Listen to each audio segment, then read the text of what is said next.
Imagine trading the keys to your luxurious mansion for a single flower? Sounds like absolute madness, right? Who in their right mind would make that deal?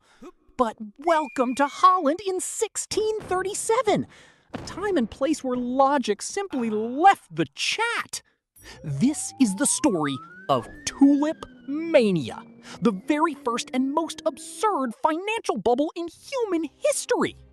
Long before crypto crashed and centuries before the dot-com bubble, people lost their minds over bulbs.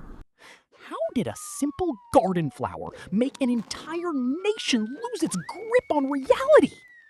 And how exactly did merchants accidentally invent the modern futures market? Just by trying to sell flowers that hadn't even grown out of the dirt yet? Sit back. We are gonna break down the math behind this madness. It all started when the tulip was brought to Europe from the Ottoman Empire in the late 1500s.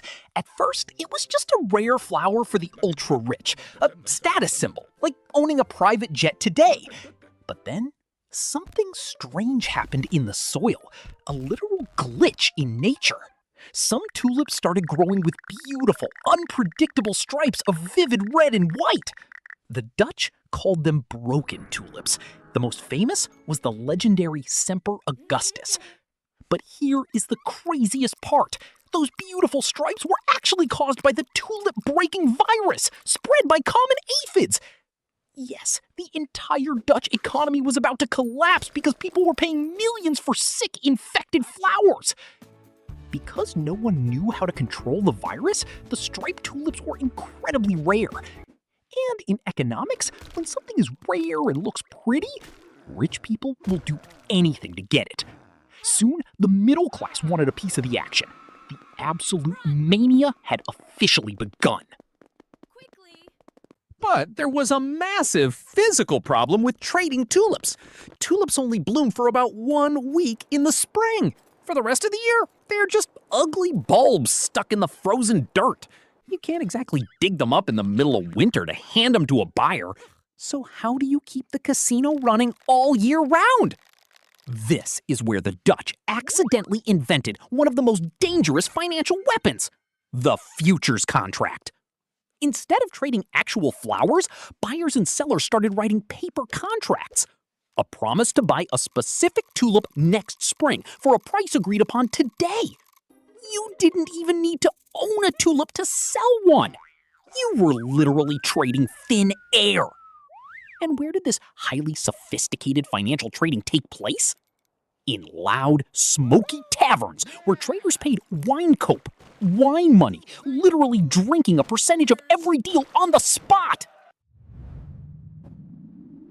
These tavern trades went absolutely parabolic.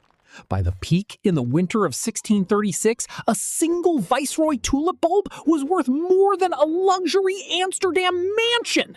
Regular people, blacksmiths, farmers, bakers were selling their life tools and their land just to buy a piece of paper.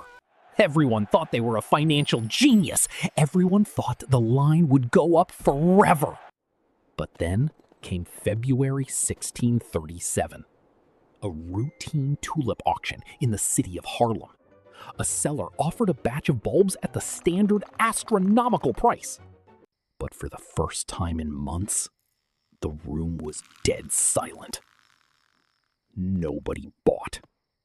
Panic spreads faster than any virus. Within days, the entire tulip market completely vaporized. Those incredibly valuable paper contracts instantly became worthless garbage.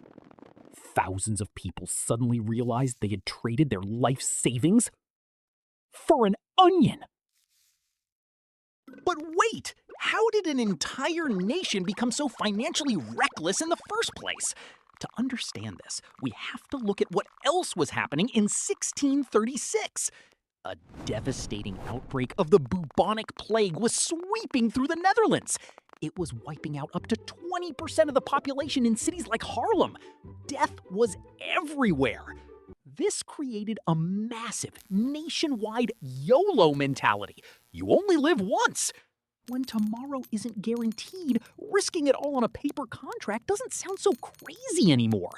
It was a toxic mix of extreme wealth from the Dutch Golden Age and extreme fatalism from the plague. This explains why sensible bakers and blacksmiths suddenly became aggressive day traders. They weren't just buying flowers, they were buying a lottery ticket out of despair. A ticket that would soon become completely worthless. So, what actually happened the morning after the crash? Absolute legal chaos! Thousands of buyers suddenly owed fortunes for tulips they now didn't want, and thousands of sellers demanded to be paid for flowers they hadn't even grown yet. Everyone ran to the courts, demanding the government step in and force people to pay. But the Dutch courts looked at the situation and basically said, nope. The judges ruled that these futures contracts were technically gambling debts, and under the law, gambling debts were completely unenforceable. The government's official solution was literally just figure it out yourselves. They suggested buyers should just pay a small 3% cancellation fee to walk away. But for sellers who were promised millions, 3% was an absolute insult. In the middle of all this madness, there is a famous legend that perfectly captures the absurdity of Tulip Mania. According to the myth, a tired sailor had just returned and arrived at a wealthy merchant's office. To reward him for the delivery, the merchant gave the hungry sailor a fine red herring for breakfast. The sailor happily took his fish, but noticed what looked like a strange, expensive onion sitting on the merchant's desk. Thinking it would pair perfectly with his fish, he quietly slipped the onion into his pocket and left. A few minutes later, the merchant realized his prized Semper Augustus tulip bulb was missing. He ran outside in an absolute panic, screaming and searching the streets for his treasure. They found the sailor sitting peacefully on a barrel, finishing his breakfast. He had just eaten a flower bulb that was worth the equivalent of a modern luxury yacht. The poor sailor spent the next few months rotting in a damp prison cell for his very expensive snack. So, after all the panic, the wiped out savings, and the legal chaos, did Tulip Mania destroy the Dutch economy? Surprisingly, the answer is no. Most modern economists agree that the actual macroeconomic impact of the crash was pretty small. Why? Because the people trading in those smoky taverns were mostly a small circle of risk takers. The massive global trade empire of the Dutch East India Company kept bringing in mountains of real wealth. Ships kept sailing, spices kept selling, and the golden age of the Netherlands continued for decades.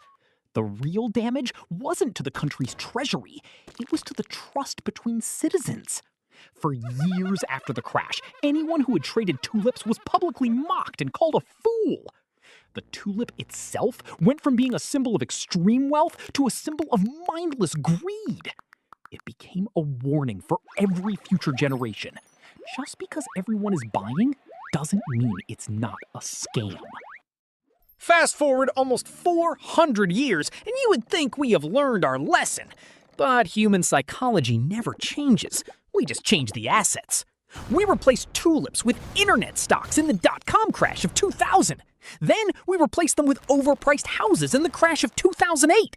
And recently, we replaced them with digital pictures of cartoon apes.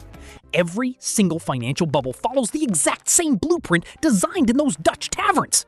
Economists call it the greater fool theory. You buy something totally useless, knowing it has no actual value, simply because you believe a greater fool will buy it from you for more money tomorrow. And it works perfectly. Right until the day there are no more fools left. So, the next time you see a random asset suddenly going to the moon, and everyone from your barber to your Uber driver is telling you to invest, just remember the Dutch merchants who traded their mansions for a sick onion. True wealth is built on creating real value, not on trying to outsmart the person next to you. Don't be the last fool in the room. Hit that subscribe button to stay smarter than the market. And if you want another crazy story right now, click the video on your screen to explore the rest of our economic stories. Thanks for watching. I will see you in the next breakdown.